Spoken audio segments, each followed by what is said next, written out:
25 वर्ष के स्टूडेंट हैं। 25 वर्ष वो आयु होती है कि यहाँ से जो हम कदम बढ़ाते हैं वो आने वाले जीवन का आधार हो जाता है।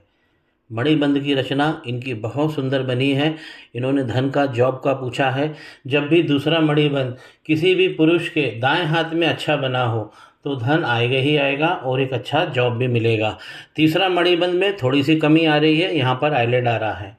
तो जब भी तीसरा मणिबंध बिगड़ता है तो हमारी शादी में विलंब, विच्छेद होता ही है। पहला मणिबंध भी चंद्रमा की तरफ से गड़बड़ हो रहा है और बाकी फिर ठीक चलता है, लेकिन यहाँ पर शुक्र का पर्वत बहुत ज़्यादा बिगड़ गया है। थोड़ा सा इसे समझिए, जब भी हम तीसरा मणिबंध की बात करते हैं तो इसका कनेक्शन शुक्र से होता है। शुक्र से इसलिए होता है क्योंकि तीसरा मणिबंध सेक्स लाइफ को दिखाता है और मैरिज के लिए हमें शुक्र का पर्वत देखना चाहिए। आड़ी लाइनें बहुत सारी हो गई हैं, जीवन की रेखा नीचे तक आती है और फिर इस प्रकार छिन्न भिन्न हो जाती है। थोड़ा सा नीचे की तरफ हम देखें तो इस प्रकार का पैटर्न जीवन की रेखा बना रही है, जो बहुत ज़्यादा प्रॉब्लमेटिक होने वाला है। क्योंकि अगर शुक्र का पर्वत इस प्रकार बिगड़ता है तो यही तो हमारा धन है, यहीं से हम धन भी देखेंगे और यहीं से हम दुल्हन भी देखेंगे। शुक्र का पर्वत पर जब इस प्रकार की बहुत सारी लाइनें आती हैं तो यहाँ जो ये नीचे का पूर्वा है ये बिगड़ जाता है, क्योंकि ये हमारी संतानों को दिखाता है। 3 संतान के योग है, लेकिन जब लाइन टूट जाती है इस प्रकार तब संतान की प्राप्ति तो हो जाती है, लेकिन काफ़ी मुश्किलातों का सामना करना पड़ता है। यही लाइन जो होती है इस पर अगर सुंदर यव बने हों, जिस प्रकार आप स्क्रीन पर देख रहे हैं यव बने हुए, तो ये बहुत अच्छी लाइन कही जाती है। ये हमारे पुरुषार्थ को बढ़ाती है, वीर की क्षमता को बढ़ाती है, जिसे हम मर्दानगी कहते हैं कॉमन लैंग्वेज में, और ज्योतिष की लैंग्वेज में उसे पुरुषार्थ कहते हैं। शुक्र का पर्वत इनका ज़्यादा बिगड़ गया है, एक रेमेडी यहाँ पे तुरंत चाहिए। और शुक्र के पर्वत पर इस प्रकार की लाइनें जब बनी होती है, इस एरिया में वीक है और इस एरिया में कुछ ही लाइन यहाँ पर दिख रही है, बहुत कम अपॉर्चुनिटी हाथ में दिख रही है। अभी आप पीजी कर रहे हैं और पीजी करने के बाद आपको जॉब तो चाहिए, तो ये अवसरों को दिखाने वाली रेखाएं हैं। पूरी आगे तक बनी हो तो बहुत अच्छा होता है, लेकिन चूँकि शुक्र का पर्वत बिगड़ गया है इसीलिए अवसर की लाइन वीक पड़ गई है, स्पॉट भी आ रहा है। तो दुल्हन और धन ये दोनों कमज़ोर हो रहे हैं, यही तीसरा मणिबंध बता रहा है। तो तीसरा मणिबंध का कनेक्शन शुक्र के पर्वत से होता है। शुक्र के पर्वत से ही इस प्रकार मरकरी लाइन निकल रही है और इनके मरकरी इस प्रकार जो वर्टिकल लाइन लेकर बैठे हैं बहुत सुंदर हैं। इनके हाथों का एक बहुत अच्छा अलंकार है ये लाइन। ये लाइन शुक्र को और बुध को जोड़ती है और लक्ष्मी नारायण रेखा कहलाती है। हेल्थ भी अच्छी रखती है, इन्होंने हेल्थ भी पूछा, हेल्थ भी अच्छी रखती है। और ये लाइन जब बनी होती है तो ऐसा व्यक्ति आगे जाके अपना स्वयं का काम करता है, या हम कहें कि उसके पास में एडवाइजरी जैसी क्षमता विकसित करती है ये रेखा, और वो लोगों को एडवाइस देता है, जिसे हम बहुत नॉर्मल भाषा में कंसल्टेंट कहते हैं। तो ये लोग इस प्रकार, ये रेखा बहुत सशक्त होती है और ये शुक्र को और बुध को, ये दोनों पृथ्वी तत्व हैं। रिसोर्सेस को देखने के लिए हमें शुक्र और बुध, इसीलिए इसे लक्ष्मी रेखा कहा गया है। ये दोनों पृथ्वी तत्व है, तो इनके बुध तो बहुत अच्छे बने हुए हैं, हमें शुक्र पे काम करना चाहिए। और जब इनका शुक्र भी बिगड़ेगा तो जैसे दुल्हन की लाइन अगर हम देखें तो देखिए बड़े यंग एज में इनकी शादी होना है, 25 और 26 में, लेकिन अगर हम गौर से देखें तो ये लाइन इस प्रकार झुक गई है, इस पर स्पॉट भी आ गया। लाइन अच्छी होनी चाहिए जो दृष्टि में आए, और करीब आधे पर्वत तक अगर बनी हो तो ये बहुत अच्छी होती है। जब आगे बढ़ जाती है सूर्य के पर्वत तक तो बहुत दूर से जीवन साथी आता है और बहुत पैसे वाला अमीर आता है।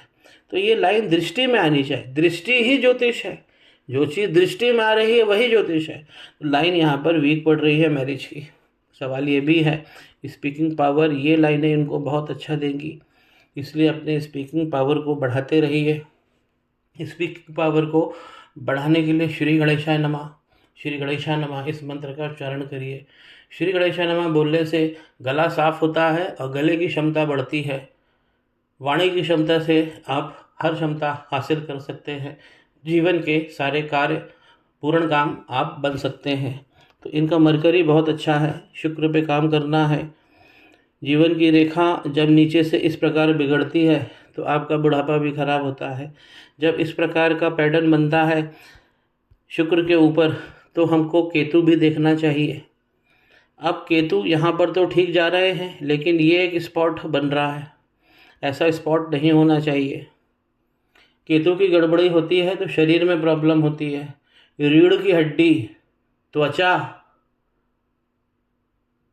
और आपका सेक्स पावर, जिसे हम गुप्त रोग कहे, तो गुप्त रोग हो या चर्म रोग हो या रीढ़ की हड्डी से कोई प्रॉब्लम जुड़ी हो, तो ये केतु इस प्रकार का भाव देते हैं, वहाँ हमें सावधानी रखना है। चंद्रमा इस प्रकार बिगड़ गए हैं तो इस प्रकार चंद्रमा पर बिगड़ी हुई लाइन ओवर थिंकिंग देती है। और जब ये लाइन चंद्रमा से हम अपोजिट पार्टनर, अपने पार्टनर को भी देखते हैं, तो अगर यहाँ पे लाइन ख़राब है तो उसके भाव सब जगह उतरेंगे। तो यूनियन लाइन बहुत बहुत ज़्यादा वीक है। आपकी मरकरी लाइन बहुत अच्छी बनी हुई है और शनि अभी इस समय वक्री जा रहा है। धन के 4 पॉइंट बहुत इंपॉर्टेंट उसे समझिए। पहला तो एक ही है, ये जड़ है। और नई पिक्चर पे समझ लेते हैं। दूसरा मणिबंध जो होता है वो जड़ होता है धन की, ये स्टोरेज होता है, ये आपकी लिक्विडिटी को दिखाता है हाथ में, और ये सप्लाई होते हैं शनि भगवान जो वक्री हो गए हैं। जब शनि वक्री होंगे तो इस प्रकार ये जो लाइनें हैं, खड़ी लाइनें, ये ख़त्म हो जाती हैं, इनका पावर चला जाता है, शनि दब जाते हैं। इसका असर उंगली के ऊपर पूर्वे, देखिए यहाँ पर तिल बन गया है। अगर ये तिल डार्क हो गया तो आपकी उम्र अभी 25 वर्ष है, आपको स्टेबल होने में 36 साल लग जाएंगे। यहाँ पे गड़बड़ी नहीं होना चाहिए। ये पूर्वा खुल भी रहा है, अभी ये तिल आरंभिक स्थिति में है, 6 महीने के अंदर डार्क हो सकता है, तब ये रेखा आपको और प्रॉब्लम देगी। अभी राहु आपके ठीक ठाक काम कर रहे हैं, केतु बिगड़ गए हैं। मंगल के पर्वत पर मंगल पूरे या तो एक जैसे बिल्कुल बने होने चाहिए, बिल्कुल सपाट, और अगर उठाव है भी तो पूरे मंगल पर्वत पे उठाव दिखना चाहिए। अब यहाँ पर उठाव यहाँ दिख रहा है, बाकी जगह लेवल दिख रहा है मंगल का पर्वत, तो ऊंचा नीचा मंगल का पर्वत भी भाव नहीं देता है। थोड़ा इसको समझिए। बचपन संघर्ष में निकला है, ये चीज़ें दिखा रही है। प्रोग्रेस लाइन गायब है इनकी। अब वो क्यों है? क्योंकि यहाँ से ये राहु की रेखाएं हैं और ये असर भी कर रही है। इसलिए जो इनकी जीवन की रेखा है उसने भी आइलैंड ले लिया है, और ये भी दिखा रही है कि 36 के बाद आपको एक बहुत अच्छी स्टेबल लाइफ मिलेगी। हमको वही भाव जो हमें 36 में चाहिए हम तत्काल लेना चाहते हैं, इसीलिए ज्योतिष में हम रेमेडी करते हैं। मंगल पे काम करिए, शनि पे काम करिए, और शुक्र की रेमेडी मैं आपको गहन दूंगा। चंद्रमा की भी एक रेमेडी रहेगी जो मासिक रहेगी, केवल महीने में एक बार ही करना पड़ेगा।